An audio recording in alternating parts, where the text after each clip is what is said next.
Good morning, everybody. I don't know how to use the camera flip option on this yet, but what a great day it is around here. Anyway, I'm going to show you the elephant. So fun guy.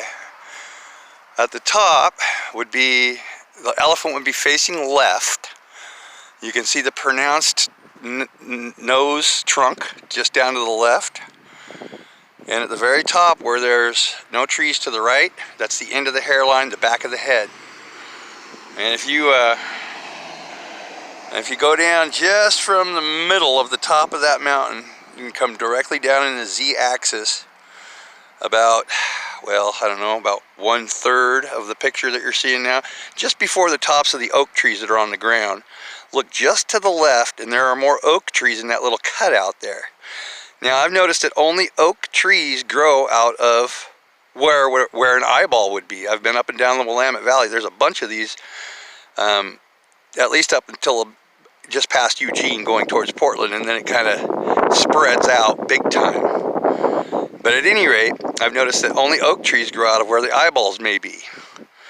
We've got a similar situation right here, and just on the backside of there is a quarry where they're digging out. I haven't really figured out where, like back behind its right ear, I would suppose, if that's what it is. I don't know. I'm being skeptical about all of this, of course. And I guess I should do that. Boy, I'm learning. Like I told you, I was working on my format. That's a much better view. So anyway, yeah, there's my elephant in my backyard. And I think that probably there, that there, and that there. It was like there was a herd of elephants and they were moving away from the ocean. Okay? And this is why I think maybe Tunguska, back in the early 1900s, just that early ago. And if not, if not Tunguska, because this is west. Okay, this is directly west. This is directly east.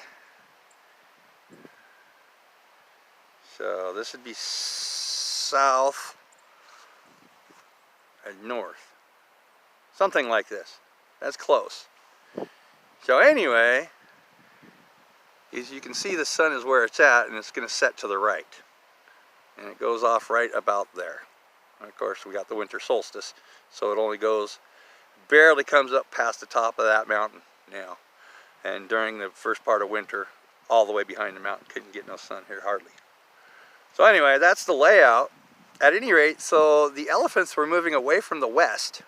So something was coming in from the sea, obviously. And that may explain why the back sides of these mountains right here have no trees on them. Because the blast probably fucking burnt their hair right off. And these trees, I do believe, and thank you to Stylium 7 once again for making me think of these things. What grows after a person dies or after an animal dies? Yeah, you see the eyeball right there? What grows after a person or an animal dies? The hair, the nails, the teeth, carotene, beta-carotene. So these trees are actually called Douglas fir or conifer trees. Alright, and there's all kinds of other analogies. And that's one of the things that I'm basing my research on right now, is these little stupid things that I've heard my whole life. The original memes, a penny saved, a penny earned, 2 birds in the hand, that kind of thing. I'm gonna put a series together like that. But at any rate, if you're curious, that's where the elephant is, I believe.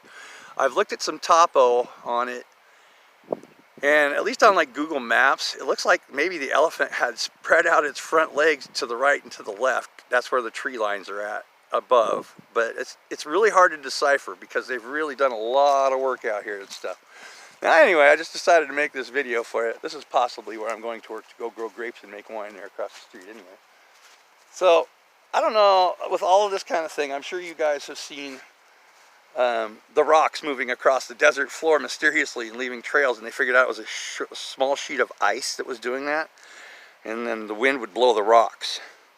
Well, here we got a different situation. It was cold last night. We got mud puddles, okay, And generally speaking, you know, the ground and the mud would be cracking because of the freezing, is what I'm thinking. So I'm walking up the driveway from getting my newspaper, which I dropped over there in the yard while I was taking a picture of the elephant. And I don't really know how high up the water was or what, but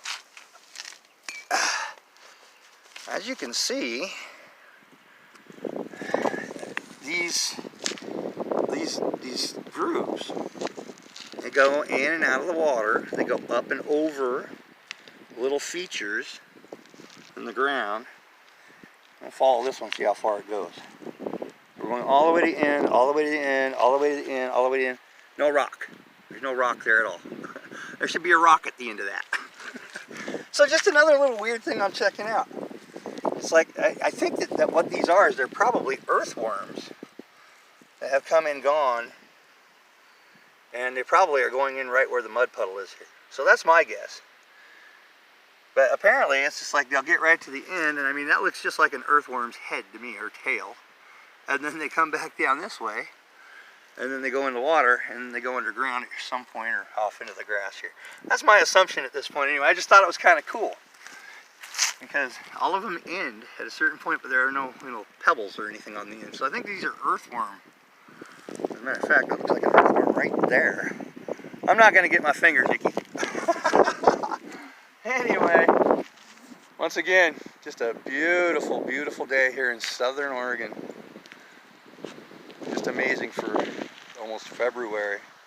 Now last March we had a really bad snowstorm, and being as I was on Social Security disability, pretty messed up. I hadn't been out of the house for a long time, and I didn't have my wood stove in, I didn't have firewood, nothing like that.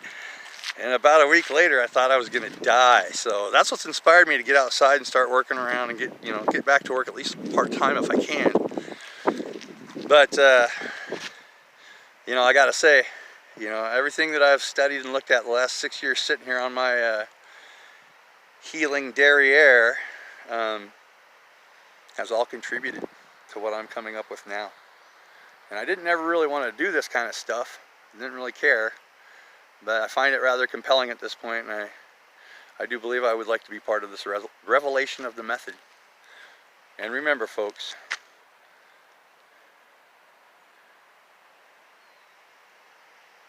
respectful dissent apparently will be tolerated.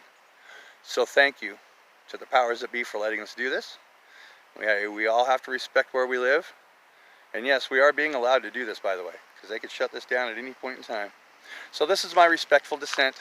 Thank you for revealing the method, people. It's going to be an interesting new world. I look forward to it. It's going to be neat, I think. So we just have to be able to accept some of it. But we've been doing that our entire existence. So I think the only way that it's going to be made bad for us is if we let our imaginations get out of control and we do not keep calm and carry on. And as much of a dissenter as I am, that sounds and rings true. So anyway, illuminated, maybe not so much. Enlightened, probably not. Aware, hell to the yeah. Awake, informed, yeah. Logic, reason, sensibility. And I really think that at this point in time, they are trying to separate the wheat from the tares. And I hope that being smart, at least intelligent and aware of what's going on around me, and respectful, will bode well for me in the future. And anybody and everybody else that this world is being worldly with. Anyway, there you go, guys. Take it easy. That's probably the most semi-professional video you're going to get out of me for a little while until I figure this out. But yeah, that probably won't happen ever. Anyway, hey, y'all take care. Let's see if I can get this just about right. Whoa! I don't know, I'll have to review. Much respect and much love to everybody. Be well, folks.